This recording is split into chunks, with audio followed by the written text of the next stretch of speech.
everyone, this is Elizabeth, and today we are here looking at some results.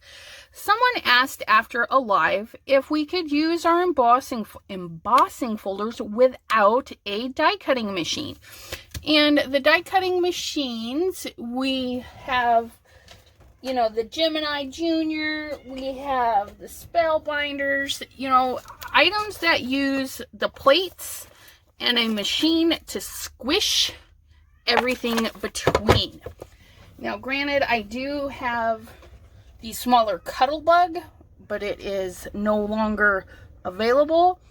Lots of brands have these smaller versions. I do like my small one for quick projects. So I was like, I don't know, can we use anything other than a die cutting machine? And so this is all the back sides. This is the back side of the Cuttlebug run through. Now, to be fair, I used the same design, the same inks for each test. Now, the first test I did, of course, was to show how detailed the Cuttlebug or any die cutting machine with the muscle of pressure can get these fine details. And so when you ink up your embossing plate, so all I do is I ink up the front, and you can always find the front by either it's colored or you can actually read the name. If you cannot read the name and it is not colored, then you are on the back side and you will get a different texture and design. Okay, so very detailed, very raised. You can feel it. Okay, there's a lot going on when you run it through a machine. Now, this black is a heavy cardstock, okay? And we can see that standing on it and using a rolling pin, you're not going to get that deep texture, okay? What I did was I did a spritz. I just did a gentle mist, just like this, okay? I got the back wet, okay? And then I did the same for the front. Now, that's very interesting, isn't it? Okay? Even though we don't have the texture of the embossing, it picked up this grungy look, and it's all flat. There's no texture aside from the ink. You can feel the ink sitting on there. It's really cool. Okay, now this was misting both sides and standing on it. And what I did is I have a carpeted floor, so I put a block down, and then I put the paper in my folder like so, set it on my block, and then stepped on it. And I stepped on the corners, I stepped in the center. I just kind of like tippy-toed all the way around it, because if you use your tippy toes, you're going to give more force and more pressure. Or the heel, okay? You can use the heel of your foot or the tip. Because if you stand flat-footed, you're going to have that air bubble, and the center's not going to get any texture or any transfer of your ink, okay? So this was mist both sides, super thick cardstock, standing on it, okay? This is mist both sides, and run it with a rolling pin. This I like. It picked up, because, our pressure is inconsistent. But with the misting, it was able to smush it out a little bit more, and it filled in a little bit better. So those are the two differences. Standing on it versus rolling pin. Okay. Super cool, I think. I may have to get a rolling pin just for up here, because that's different. I mean, it really is. So they're not bad. So we have the Cuttlebug, okay? And I didn't have to miss the Cuttlebug, but if you do, you would get different texture as well if you missed the ink. Okay? So those are those three. And then here we have where I missed just the back side. I only got the back side and then ran it over with the rolling pin. And this one, it's interesting. It would make a neat little background, but it is not as nice as the double mist. Okay. This is straight, no water, no nothing, using the rolling pin. Okay. And you can see it's not transferring the ink very well at all. Okay. This is straight, no water, no nothing, just the paper and the folder with the ink. And I sandwiched it between two blocks, then stepped on it, trying to distribute the pressure. Did not work. Would not recommend doing the 2-block sandwich. Just do your folder right on a hard surface and then stand on it that way. Okay, so that one wasn't very good. Now this one, I did, like I said, I did the 1 block and the folder and then stood on it. And you can see this one, I just stepped in the center with the pressure of my, like a tippy toe pressure right there. And so it picked up a lot of the ink right there. More so than using the block and walking all around it. Okay, and then again, changing your pressure, picking up the different colors, definitely gives you an interesting look. I'm not sad about these results. They're very interesting. Okay, so this is no water, and this is water. Okay, and this paper is, let me show you. This black paper, I got it at Blick, and it's the mixed media multi-technique 250 GSM. And 250 GSM, that is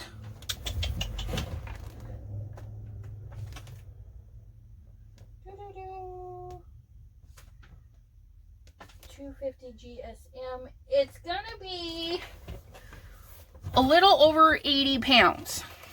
Okay, because 80 pounds is 216-ish. Okay, so this is closer to 100-pound paper, and that's what it did.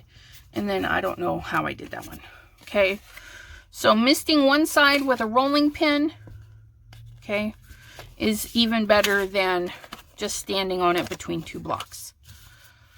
So if you have a hardwood floor or a laminate floor, you know, something hard and solid, you don't need a block to stand on. But if you have a carpeted area, just get yourself a little bitty block.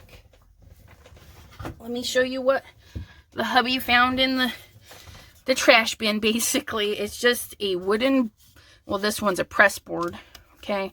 Something that this will fit on, and then you just stand on it. That's how we got these ones.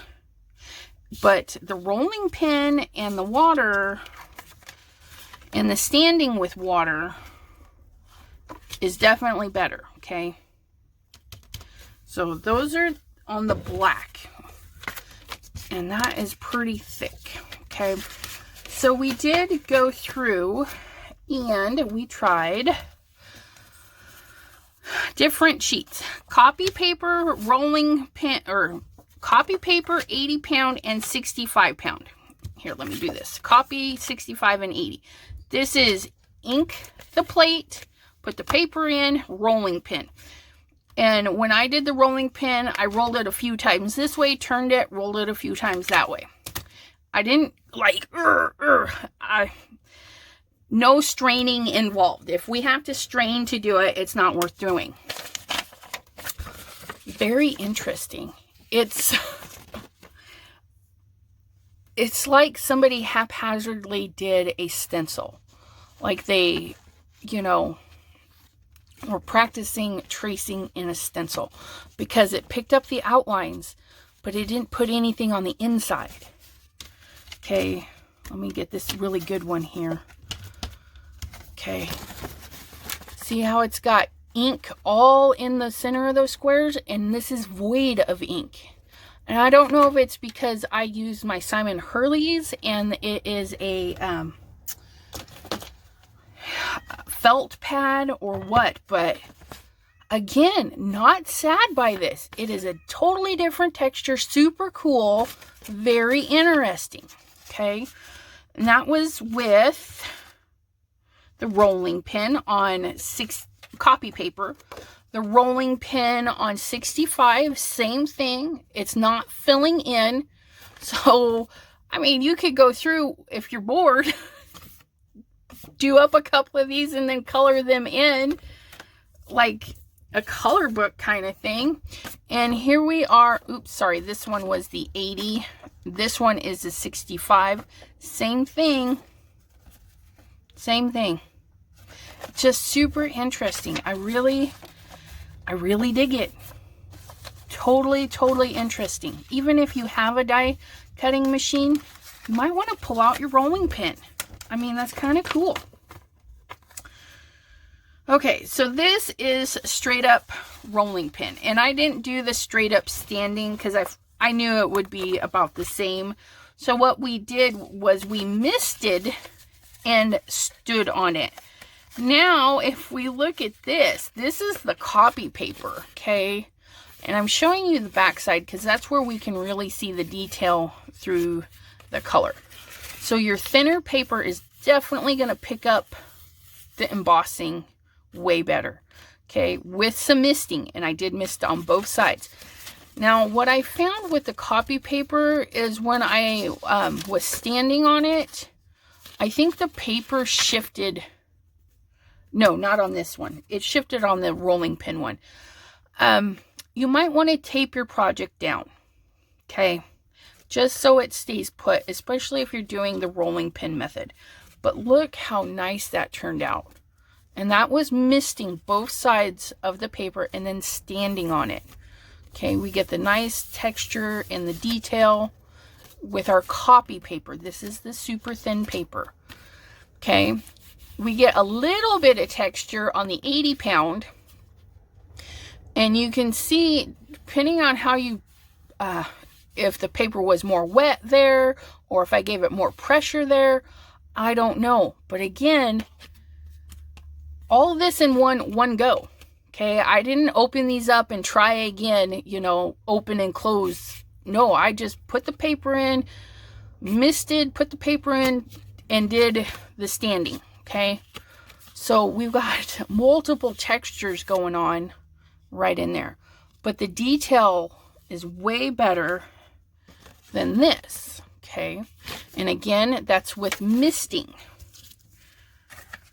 And then this one, the 65 pound in misting, it didn't fill in as well, but again, that could be maybe I didn't have enough ink.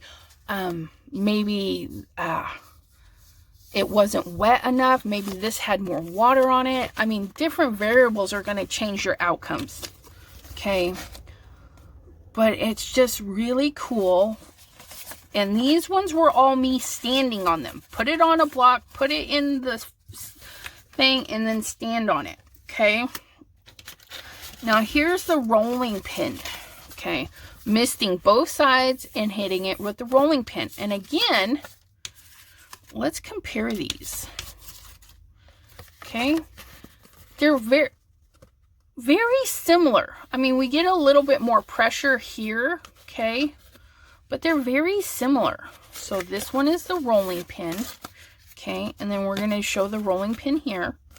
Okay. Again, maybe there was more water there. Maybe I just added just enough pressure there. Okay. Rolling pin, standing. Rolling pin on the 65 pound. Okay. And this, you can tell it moved. So when you're using the rolling pin method, you might want to tape it down. Okay. Rolling pin and standing, same things going on. So it's either or. You can either stand on it or run a rolling pin. And then here's the misting with the rolling pin.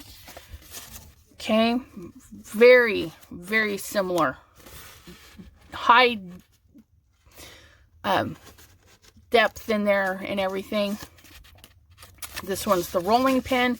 And again, like I said, the rolling pin with these thinner papers, moved. I didn't have that problem with the thick black papers. They didn't move at all, but the white ones did. Okay, but look at just, that would have been so nice if it hadn't moved. Okay, now I did these ones just to kind of see if it made any difference. But it's the same copy paper, 65, 80 pound papers. And these ones, what I did was I got the ink on here and then I misted it directly on here, then put the paper down, sandwiched, and ran it through the standing. Okay, and standing or rolling pin, you're gonna get this going on. So did I get more ink or water there? I'm not sure. If I had extra toe pressure there, I don't know. But yeah, lots of different outcomes with the same embossing folder using white ink and a dye ink. You can use whatever you have available. Okay, rolling pin or standing. Those are your options. And just know, if you buy your embossing plate, you're not gonna get the deep texture unless it's a thinner paper, okay, and you get it wet. And where's the other one? 80, 65 and copy paper, I think, are gonna give you your best texture, but you have to give it a good mist. Okay, super good mist, lots of different outcomes. These are going to go into my scrap bin, and I'm just gonna play with them. Like this one here, I'm seriously thinking we need to color it. How's that gonna look? Should we like watercolor it? Let's see what we got going on. I think it would be fun, right? Nothing fancy. Let's get some water in our water pen real quick. Okay, now my inks are a water reactive ink, so I'm just going to be a little bit cautious there.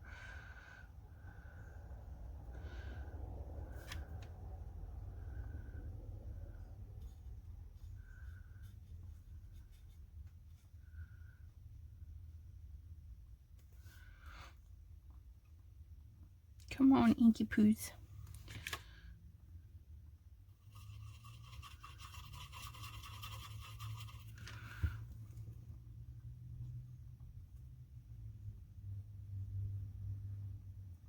Oops, that might not have been a petal, but it is now. Very interesting.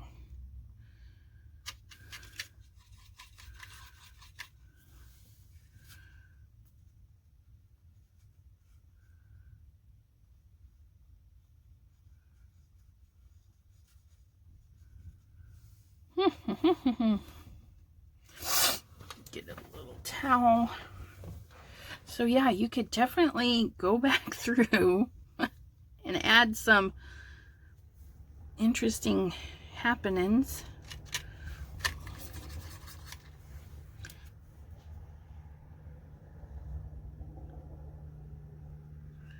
And it doesn't have to be perfect. Watercoloring, coloring in general, isn't about perfection. It's about aesthetics. What looks good? Does it look good to you? Is probably the only question you need to ask. Do I like it? If you like it, that's all that matters. And if you don't like it, somebody else will. Trust me.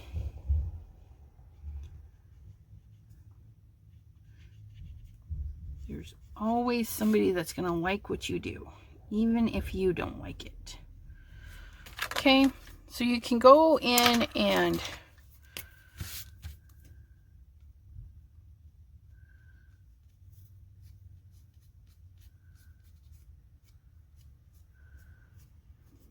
Very interesting. Oh, I like that.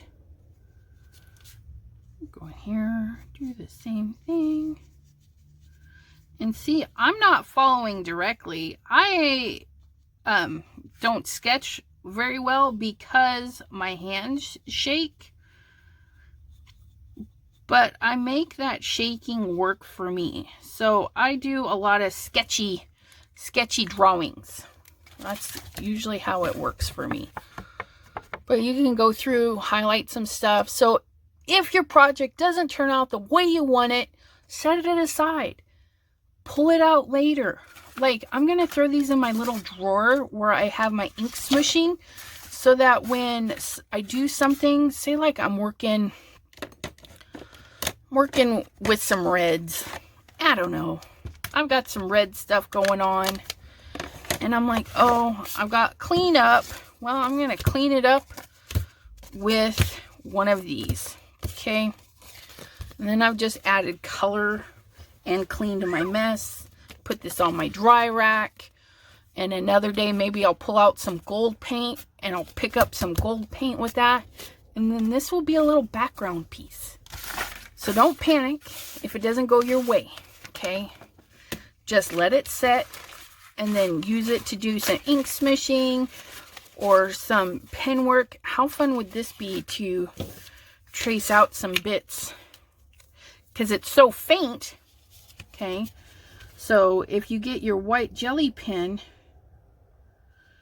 and just like a stencil, just follow along, okay?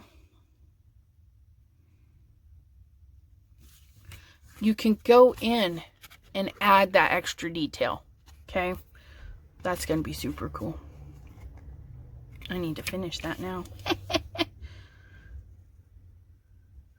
And again, it doesn't have to be perfect. Nobody is going to know.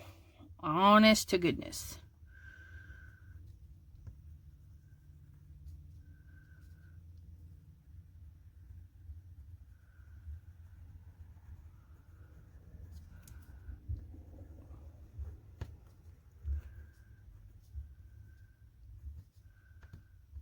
Here we go. See? Okay. There's some ideas for you. If you don't have a die cutting machine and you find some good deals on some embossing folders, snatch them up. You might be able to use your rolling pin or the pressure of your feetsies. Okay. Do some standing art. Get your exercise in while you're crafting. Alrighty, my friends. We will see you next time. Bye-bye.